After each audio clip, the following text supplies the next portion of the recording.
Lorsque j'ai contacté mon invitée, j'étais très fébrile. Elle est une éducatrice spécialisée dans les centres jeunesse pour la DPJ. Elle a surtout un grand talent d'artiste. Et c'est Isabelle Etier. Et bienvenue sur le balado Femmes d'Hockey présenté par IGA. Cette semaine, je vous invite à découvrir, à connaître celle qu'on dit la fille de Mike Bossy, mais surtout une femme extraordinaire, Josiane Bossy.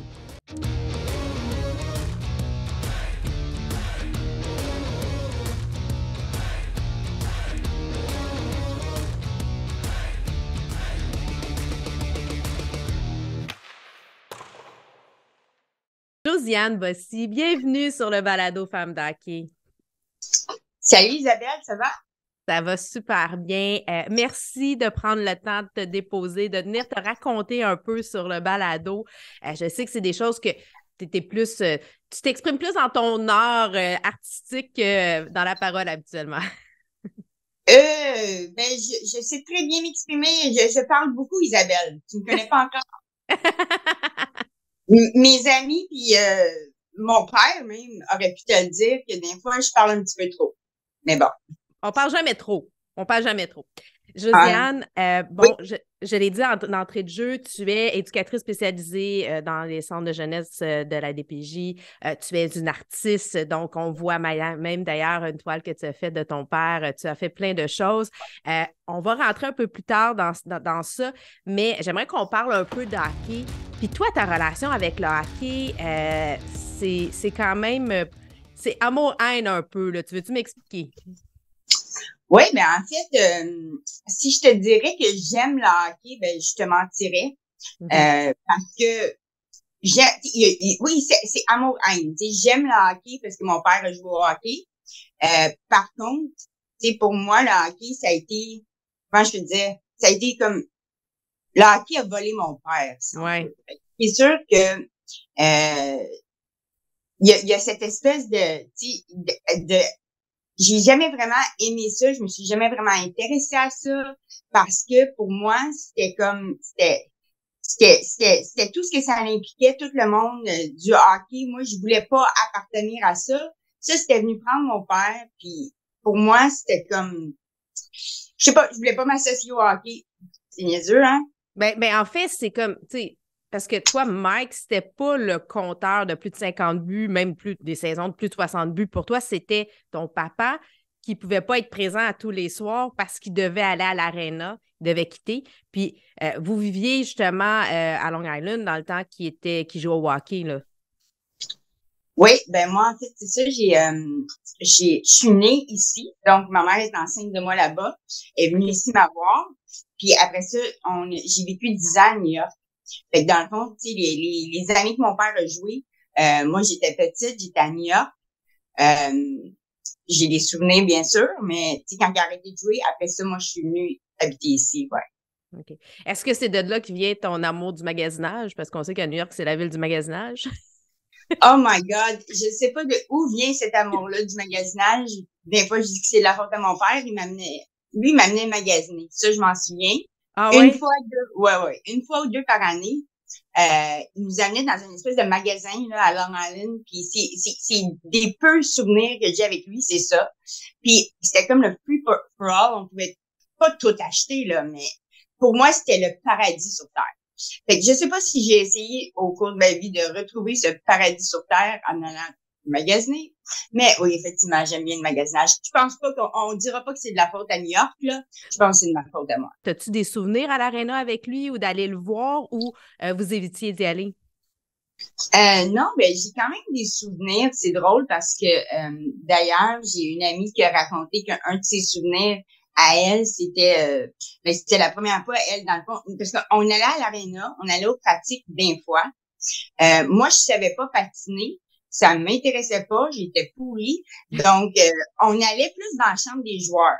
Fait que j'ai des souvenirs d'être dans la chambre des joueurs, de Gatorade. J'ai des souvenirs de m'emmener vomir dans la chambre des joueurs parce que j'étais malade. Puis, j'ai d'autres souvenirs, tu sais, d'aller le voir. On est dans les loges, on est une gang de jeunes, puis on court un peu partout, puis c'est la folie, puis on s'amuse. Mais pour nous, c'était pas... On était des petites filles de 6, 7, 8 ans. C'était comme le hockey, oui, mais encore, il y avait de la bouffe, puis il y avait plein d'affaires.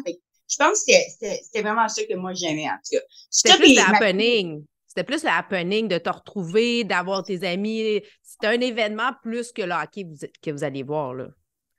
Oui, ben, pour moi, en tout cas, pour ma mère, c'était autre chose. Ma mère, elle, vraiment, elle a toujours, en tout cas, à mon souvenir, trippé sur le hockey. Elle vient d'une famille où tout le monde est impliqué dans le hockey. Elle a rencontré mon père à l'aréna, au hockey. Fait que, tu sais, ça, c'est autre chose. Mais moi, je sais pas, là, j'avais pas cet amour-là pour le sport en tant que tel. Donc c'est ça. C'était plus, je me souviens quand ils ont retiré son chandail, je me souviens, quand il était au Temple Renommée, oui. Je me souviens des petits kits que je m'étais achetés pour mettre. Ça a l'air super superficiel, mais bon. C'est ça. Je me souviens de ces moments-là. Puis, je me souviens, quand ils ont retiré son chandail, d'être sur la glace, puis de réaliser l'ampleur, tu sais, de regarder, puis wow, là, tu sais, de me sentir très petite, là, tu sais.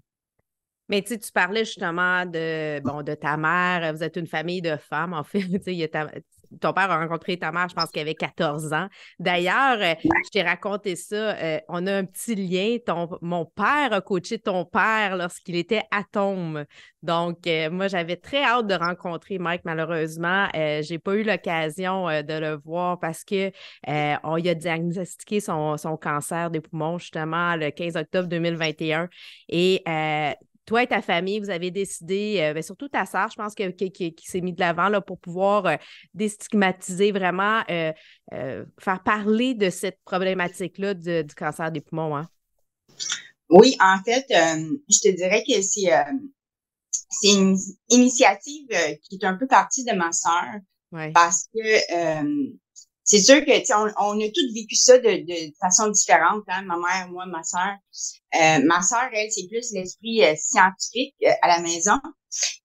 Puis tu sais, pour elle, c'était comme fallait qu'elle fasse quelque chose, puis faire quelque chose, ça l'impliquait de pouvoir faire en sorte que il y a peut-être d'autres papas. Il y a peut-être pas juste des joueurs de hockey, là, il y a peut-être d'autres personnes, des mamans, des petits qui ont le cancer, puis que malheureusement, ça passe souvent inaperçu, jusqu'à temps qu'il soit trop tard. Puis aussi, on se le cachera pas, hein, c'est un cancer qui est un peu mal vu dans le sens que c'est comme un peu, tu sais, ouais, mais y a-tu fumé? OK, mais c'est quoi le rapport, tu sais? Parce qu'il y a fumé. C'est pas moins important. C'est pas moins important parce qu'il a fumé. C'est quand même triste, le cancer. Moi, mon père aussi est décédé du cancer. J'ai perdu papa. J'avais 24 ans lorsqu'il est décédé. Puis tu as raison, faut arrêter de culpabiliser si tu es un ancien fumeur ou un gros buveur parce que ça reste une maladie qui est difficile à vivre et il n'y en a pas de diagnostic précoce. Je pense qu'il y a présentement ils essaient de faire des tests avec ça, de voir comment ils pourraient le découvrir, mais c'est encore embryonnaire et pas accessible à tous, là. Ben, en fait, un peu, tu sais, ce que ma sœur a mis sur place, c'est aussi pour déstigmatiser, oui, mais aussi pour promouvoir, parce qu'il y a un programme de prévention ici au Québec, qui est quand même, tu sais, c'est pas quelque chose qui est répandu, là, mais en tout cas, on voudrait que les médecins l'utilisent, ce programme-là, puis qu'ils s'en servent pour dépister les gens quand ils ont des facteurs de risque. Plus tôt possible, tu sais, parce que ça peut se traiter, mais quand on est rendu à un stade 3, 4, c'est sûr qu'on met pas les chances de nos bords, tu sais. Et donc, on invite justement là, tous ceux là, de pouvoir de pousser ça. La Fondation Cancer pulmonaire du Canada aussi est avec ça. On salue d'ailleurs Tania, qui est ta sœur, juste pour... et donc, c'est une bonne chose. Bon, Tu me dis, tu as peint ton père, là, on va parler là, de la toile justement qu'on voit derrière toi, là, c'est qu'il le représente à ses 50 buts en 50 parties en 80-81. Tu me racontais que c'était pas un modèle juste facile à peindre, là. Il t'a donné un petit peu de fil à retordre. Du fil à retordre, mais moi, c'est ça, je suis artiste peintre, puis j'ai l'habitude de faire des femmes. J'aime pas beaucoup dessiner des hommes. Puis quand je le fais, ils ont toujours l'air des filles. Donc, Sort le je te côté dirais, féminin en eux, c'est pour ça. ben, ça doit être ça, mais tu sais, mon père, il avait pas l'air d'une fille quand même. En tout cas, mais Non. sauf que non, c'est ça, pas vraiment. Par contre, je te dirais que j'ai eu le contrat quand mon père était en vie de faire son portrait. Je me suis dit aïe aïe, mais tu sais, ça me tentait pas pantoute. Ça m'a pris du temps à commencer. J'ai fini par le faire. Ça a super bien été. J'ai eu une deuxième commande qui était encore de le faire lui. Puis encore là, c'était une photo de lui avec. Ben là, il y avait la bouche ouverte, tu sais. Puis la bouche ouverte, puis la photo était pas belle. Puis en tout cas, je l'ai faite, mais ça m'a pris 6 mois 6 mois. pour faire 6 mois. Faire son visage qui était à peu près, je te dis, 2 pouces par 2 pouces. Donc, disons que j'ai travaillé dessus, je l'ai défaite, refaite, défaite. Puis à chaque fois que je l'envoyais en photo à mon père, il me renvoyait un Mm, mm. ouais. Ou tu sais, c'était jamais satisfaisant. Puis en même temps, je le comprends, tu sais, parce que puis là, un moment donné, j'ai dit, pas, ton nez, là, je peux pas le faire droit, il est un peu croche, tu sais. Excuse-moi, Euh, tu ne décroches pas. C'est de Ben même. oui, tu sais. Ben oui. Puis là, mon nez, c'est arrivé chez eux. Puis là, j'ai dit, regarde, je suis plus capable de te voir la face, là. Je suis écœurée, ben. Mais bon, il trouvait ça un peu drôle. Mais là, je te disais, pour les 50e anniversaires des Islanders, je savais qu'ils faisaient la soirée en son honneur. Puis, je me suis dit, pourquoi pas, tu sais, proposer, dans le fond, de faire une troisième toile, pour, dans le fond, représenter c'est 50 buts, là. Et puis, c'est ça, j'ai fait une autre toile, mais j'ai choisi encore là une photo de lui parmi toutes celles qu'il y a, je sais pas pourquoi, que la bouche ouverte. Alors, ça a été... Puis là, j'avais pas 6 mois pour le faire, j'avais 2 semaines. Donc, ça a été vraiment rushant. J'ai été là-dessus jour et nuit. Il y a eu à peu près, je dirais, dans mon téléphone, 40 versions de Mike. Mike, il passe par l'italien. Il y a là d'un italien, mon nez, là, en tout cas. Mon nez, il ressemblait à Gérard Depardieu. Et puis, ben, je pense que finalement, je l'ai bien réussi. Puis, c'est comme, mon nez, j'ai fait quelque chose. Puis, c'était, tout d'un coup, mon père était avec moi dans mon salon. Et c'était comme intense là, comme moment, tu sais, parce que j'étais Ouais, comme pas aide-moi parce que sinon la toile elle s'en va pas à New York. ouais. Euh, puis il m'a aidé. Parce que là, cette toile-là, en fait, tu l'as fait, malheureusement, il était déjà décédé. Donc, c'était à travers toute ton émotion puis ta passion pour lui. Euh, Parle-moi un peu justement, tu sais, on connaît Mike, bon, le communicateur, le joueur de hockey, parce qu'il y a eu aussi une carrière dans les médias, que ce soit à la radio ou à la télé, à TVA Sport. C'est quelqu'un qui est très dédié pour sa famille. Puis tu me racontais une petite histoire par rapport au canevas qu'il voulait te signer. J'aimerais ça que tu me le racontes. OK. Ben écoute, mon père là, lui oui, c'est un intense, tu sais, il est dévoué, un peu comme moi et le restant de ma famille. Fait que quand on s'embarque dans quelque chose, c'est à fond. Quand il a vu que les prints, ça marchait bien, mon père, il a toujours voulu que je fasse de l'argent avec la peinture, tu sais, puis il m'a toujours reproché de pas vendre assez cher. Là, il s'est dit, il était malade, et puis j'ai trouvé ça vraiment cute, parce que un moment donné, il me dit, Josiane, il était avec son frère, puis il s'en allait acheter du canevas roulé, là, des canevas, genre, je sais pas combien de verges de canevas, puis il était pour me signer d'avance du canevas pour que éventuellement, ben, j'aille plein de canevas signés de lui, tu sais. Sur le coup, j'ai fait comme, ben non, papa, ça n'a pas d'allure. Moi, je l'imaginais en train de signer des canevas verges pendant 2 jours de temps.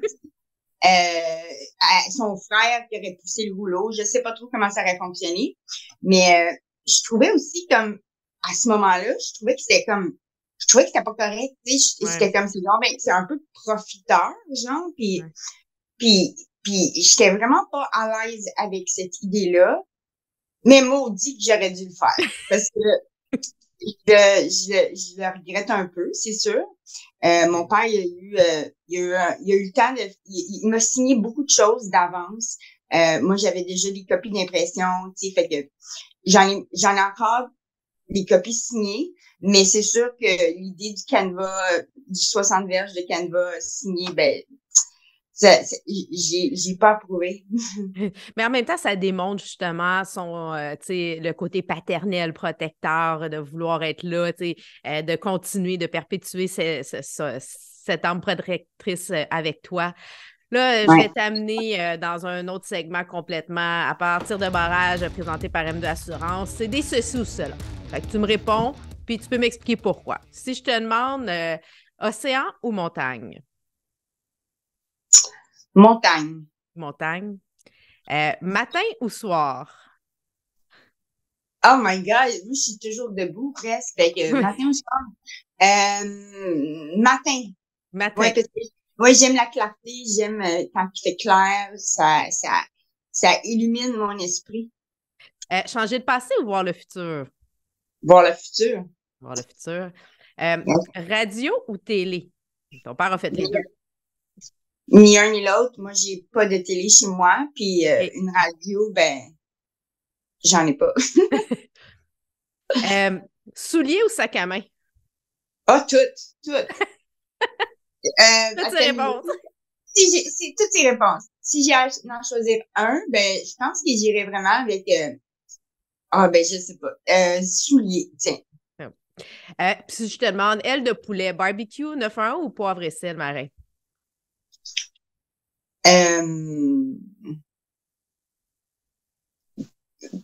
Ni un ni l'autre, vraiment, mais poivre et sel marin, on va dire. T'es pas aile de poulet? Pas en tout, moi, je suis sucrée au bout. Oh, une sucrée. Ouais. Maintenant, place aux femmes présentées par la cage de brasserie sportive. Je parlais justement tantôt, vous êtes une famille de femmes. Hein? Dans le fond, ta grand-mère a même habité avec vous. Bon, vous êtes deux sœurs, t'as deux nièces. Donc, quelle a été... dans le hockey, les conjointes sont super importantes. On n'en parle pas beaucoup, on parle des hockey moms. Peux-tu me parler justement, me témoigner de comment ta mère a été présente et importante dans la carrière de ton père? Ouais. Ben, écoute, c'est drôle parce que moi, j'ai réalisé la relation que mon père avait avec ma mère. Quand il est tombé malade, tu sais. Parce que ma mère s'en est occupée à temps plein. Elle était aidante naturelle, là. Et, tu sais, l'a accompagnée à travers dans ça.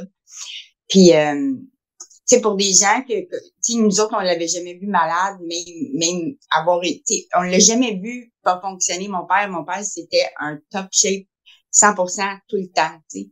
Puis, c'est incroyable comment que les deux se complétaient, tu sais, dans le sens que c'était vraiment un morceau de puzzle, puis l'autre morceau, il rentrait, puis il fitait parfait.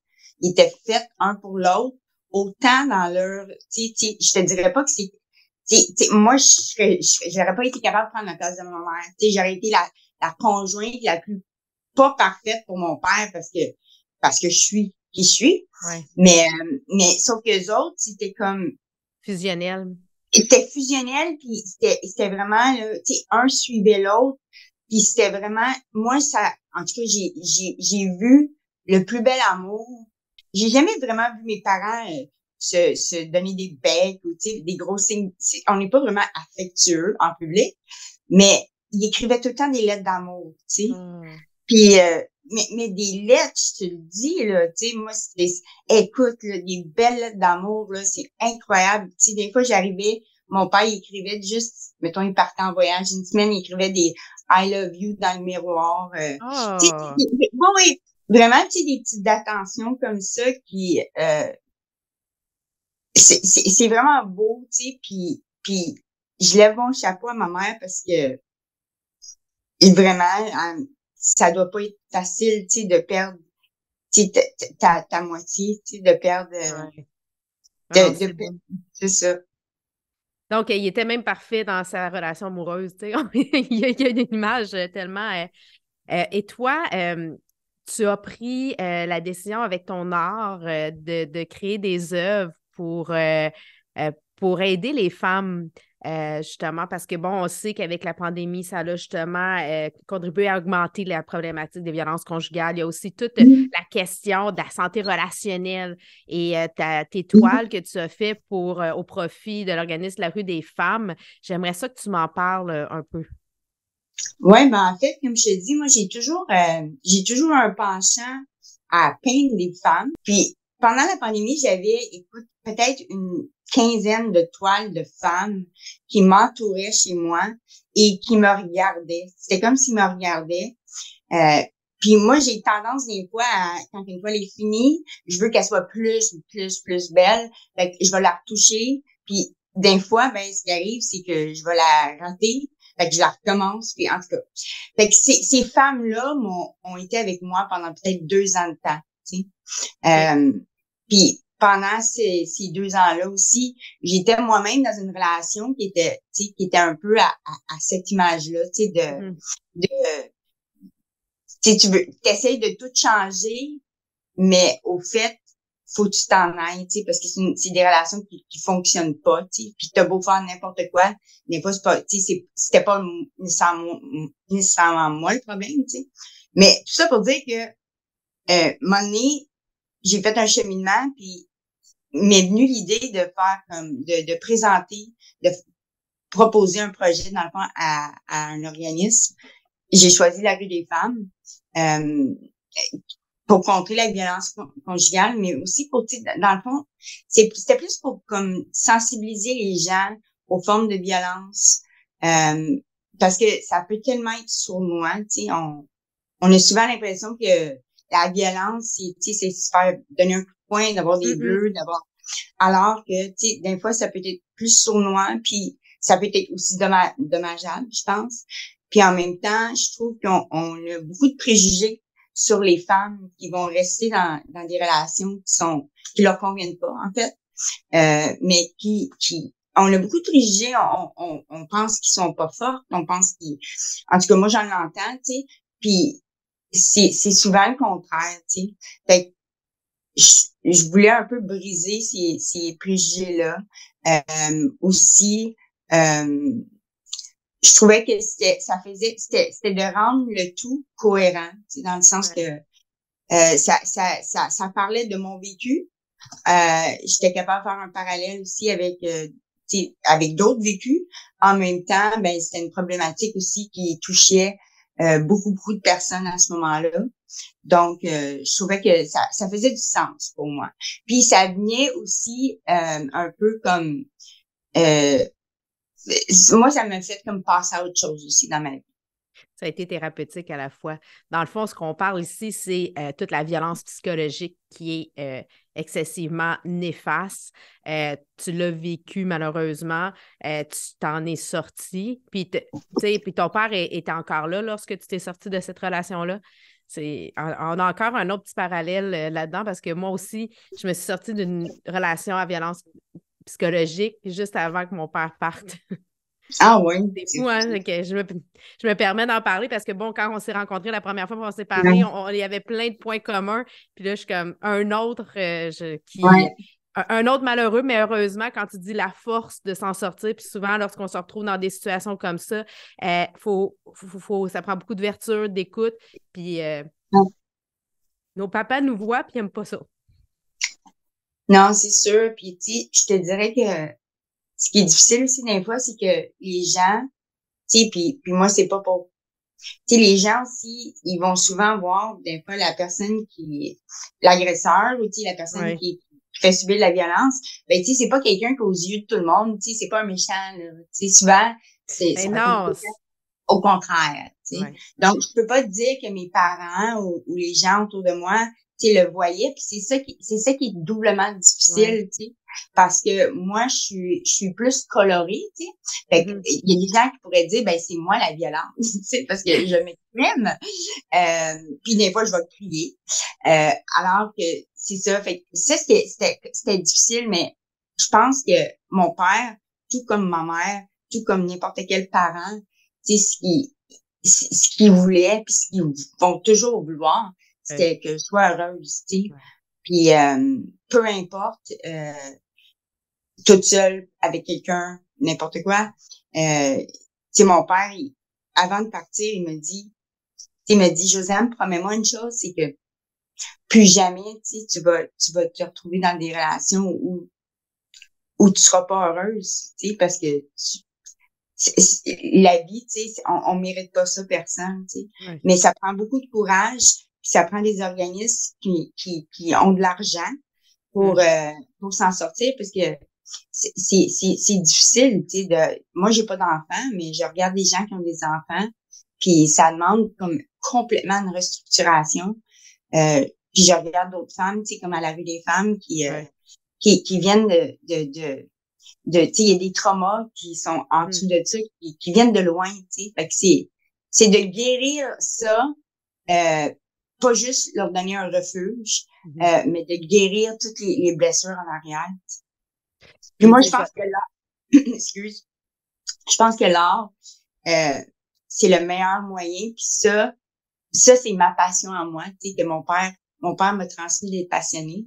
Puis ma passion à moi, c'est vraiment je crois vraiment que l'art, tu peux vraiment comme guérir des choses, tu sais, puis qui sont peut-être plus difficilement atteignables, là, tu sais, quand on va en thérapie ou des choses comme ça.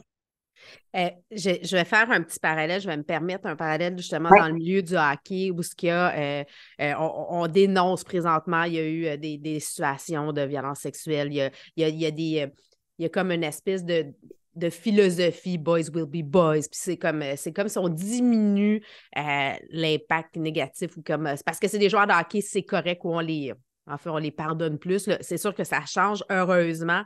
Et tu sais, je fais un parallèle parce que, bon, à travers ton art, justement, tu veux dénoncer ça, tu veux aider ces femmes-là. Et puis, il faut aussi, dans notre façon de réagir face à des situations, il faut dénoncer, il faut aider, il faut accompagner parce que c'est pas acceptable que ce soit dans la société comme dans une chambre d'hockey. Tout à fait. Puis je pense aussi que, tu sais, comme il faut aussi aider les hommes. Oui, c'est un bon point. Il faut aider les hommes parce que oui, il y a les femmes qu'on envoie dans des refuges, on focus beaucoup de les prendre en charge, mais les hommes là-dedans, si on les réhabilite pas, si on les soigne pas, si on les aide pas, si on les outille pas, ben je suis désolée, mais ce que ça va faire, c'est juste que ça va sauter d'une relation à d'une autre. Puis tu sais, le problème pour moi, il est vraiment plus au niveau de la société, puis ça part de loin, fait que je pense qu'on a beaucoup de travail à faire à ce niveau-là. Beaucoup d'éducation, beaucoup d'éducation. Yes. La passe sur la palette, ben le hockey, c'est un jeu de passe. Puis habituellement, lorsqu'on fait des buts, on a des aides. Ton père a fait pas mal de buts, disons. Mais quelle a été pour toi la personne, l'organisme ou le moment qui t'a fait justement cette aide-là pour te permettre d'atteindre tes buts? Ben, je te dirais que moi, j'ai travaillé 12 ans comme intervenante dans un organisme que je nommerai pas, mais j'ai eu une fin de travail là, à cette place-là. Et puis jamais j'aurais pensé comme quitter cet emploi-là. Moi, pour moi, c'était ma vie. Je me voyais là tout le temps. Pas parce que j'aimais ça, mais j'avais des bonnes conditions de travail. Tu sais. Puis je vivais un peu dans je peignais plus. J'étais vraiment intervenante temps plein. Je pensais juste à mes prochaines vacances. Puis, mais bref, après 12 ans, j'ai quitté mes fonctions. J'ai eu un beau petit montant d'argent, un package deal qui m'a permis, tu sais, de vraiment me lancer à temps plein pendant 2 ans de temps dans la peinture. Chose que jamais j'aurais faite ou pensé avant. Puis ça a été vraiment comme, je te dirais, ça a été vraiment Le temps, début. Ouais. le début de tout, je te dirais. C'est OK. comme si j'ai arrêté de vivre sur l'espèce de mute, là, où, tu sais, Ouais. le pause, tu sais, où j'étais comme semi là, tu sais. Et puis, avoir, puis ce qui m'a aidé le plus, c'est que mes parents moi, je pensais que mes Porté. parents me parlaient plus, tu sais. OK. Mes parents, moi, j'étais sûre que, tu sais, mes parents, parce que, tu sais, mes parents sont quand même plus conservateurs que moi, on va le dire, là. Puis mon père, c'est comme, garde ta job, garde ta job. Et fait que je pensais que il me parlerait plus, je pensais que je serais vraiment, là, le mouton plus que noir, le mouton, en tout cas. Puis ça n'a pas été ça du tout, tu sais. Puis ça Ils a t'ont été accueilli. vraiment, tu sais, ils ont toujours cru en moi. Puis ils m'ont toujours comme poussé à travailler fort, puis Mhm. tu sais, à poursuivre ça. Fait que mon père, à un moment donné, il m'a dit, c'est drôle, là, parce que c'est un peu un parallèle au hockey, ça aussi. Il m'a dit, je suis arrivée en retard à un dîner, ou je sais pas trop quoi. Et puis, en arrivant, je me suis assise, puis il m'a regardé, puis il a fait, qu'est-ce que tu veux, hein? Piqué, c'est piqué, puis Josiane, c'est Josiane. Fait que, ouais. Fait que, c'est ça, Euh, mes parents m'ont, c'est là qu'on dirait que tout a fait comme, OK, Josiane, t'es correct, c'est correct, puis t'es Josiane Bossy, mais t'es pas la fille de Bossy, ou t'es pas, tu sais. Puis c'est à partir de là, je te ouais. dirais que tout a fait du sens pour moi, tu sais. Puis je retournerai jamais en arrière. Ça a été des années difficiles après ça, je te dirais. Même encore aujourd'hui, des fois, je me demande pourquoi je travaille autant, tu sais. Ouais. On n'a pas toujours les résultats qu'on veut, tu sais. Mais en même temps, tu sais, ce qui m'a légué mon père, c'est continue, travaille fort, puis il va avoir des résultats, tu sais. Il y en aura pas si tu fais rien, par exemple. Non, non, mais c'est ta passion. Tu sais, Ouais, ta passion, tu as un talent naturel comme lui, mais tu dois le travailler pour pouvoir en vivre puis aller de l'avant. Fait que, tu sais, dans le fond, il y a plein de parallèles entre lui et toi. C'est juste que votre talent est exprimé différemment. Mais c'est de la ouais, créativité dans les deux cas, là. ouais. Ben, je pourrais dire que Mike était un petit peu plus discipliné que moi. Maintenant, écoute, vestiaire, tu m'en as raconté un peu. Tu étais dans un vestiaire quand tu étais plus jeune, mais t'as-tu envie de nous raconter une autre anecdote, une histoire en rapport avec toi et le hockey ou avec la famille, comme tu le sens. Je te laisse Ouais. aller comme ça te tente. J'en ai une bonne peut-être à te conter que, en tout cas, moi, je la trouve bien bonne. Tu sais, c'est sûr que plus jeune, OK, ben là, faut dire, j'ai peut-être 7 ans, 8 ans, OK. à New York et moi, j'ai tout fait les cours, les trucs comme ça, mais je restais jamais longtemps dans rien. Et là, c'était l'époque, j'étais dans les Jeannettes, OK? Oh, Les brownies, là, je sais pas comment ça s'appelle ici, mais les brownies, moi, les je voulais brownies. plus oui, les brownies. On avait un habit tout brun, OK? Quand j'ai vu l'habit, j'ai fait, aïe, moi, je veux plus être là-dedans. OK. Je viens de Ouais. comprendre. Tu appelais ça les brownies. Les Jeannettes étaient les brownies, là. OK, Oui, je c'est comprends. ça, Je pensais que tu me c'est parlais de ça. brownies. J'étais, ben, un brownie, c'est un gâteau au chocolat, c'est un brownie. Non, Non, mais non, je comprends, je comprends. non, eux autres qui appelaient ça les brownies. Fait que moi, j'étais dans les brownies, et puis, puis là, j'étais avec mon ami, et puis, il y avait, à un moment donné, une genre de compétition, là, pas une compétition, mais il fallait vendre des biscuits. OK? Fait que, moi puis mon ami, ben, moi, j'ai toujours aimé un peu les petits garçons, peut-être parce que mon père, il était pas là. Je sais pas, mais, en tout cas, fait que il y a une fin de semaine qu'on s'est dit, bon, ben, je pense que lui, sur le bord de notre rue, il en prendrait 10 boîtes. Fait qu'on s'est rempli, tu sais, notre truc de biscuits, là, avec des noms fictifs de tous les gars qu'on aimerait sortir et puis tout ça. En tout cas, fait que moi, j'avais peut-être, je sais pas moi, peut-être 100 boîtes de biscuits. Elle en avait peut-être 100 ou je sais pas combien.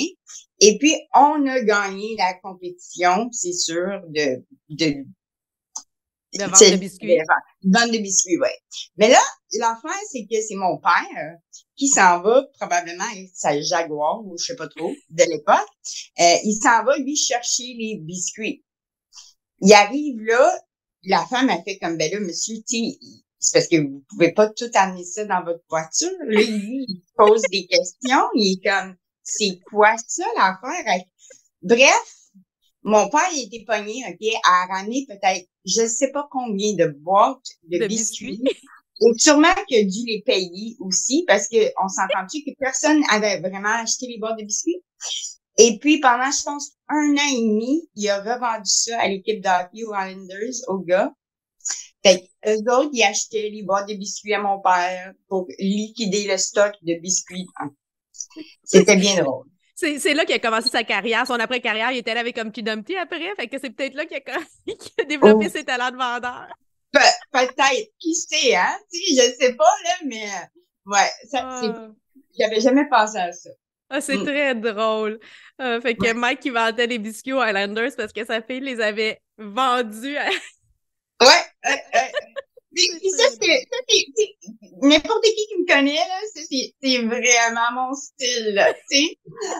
Pauvre papa, ouais. Fait que, ça a été, Ah. je faisais des fois des petites choses comme ça, là. J'étais très entrepreneur, moi. Ben, Josiane, merci d'avoir pris le temps de venir te raconter un peu, de nous permettre de découvrir autrement Mike qui a marqué notre imaginaire, qui avait un beau talent, oui, sur la glace, mais qui a été un papa quand même présent à la fin, peut-être Oui. pas toujours là au début, mais quand même, merci de ce beau moment partagé. Ben, merci à toi, Isabelle, puis c'était vraiment un super plaisir, malgré que je n'aime pas les Zooms, mais super plaisir, de te rencontrer puis, de te parler aujourd'hui. Merci.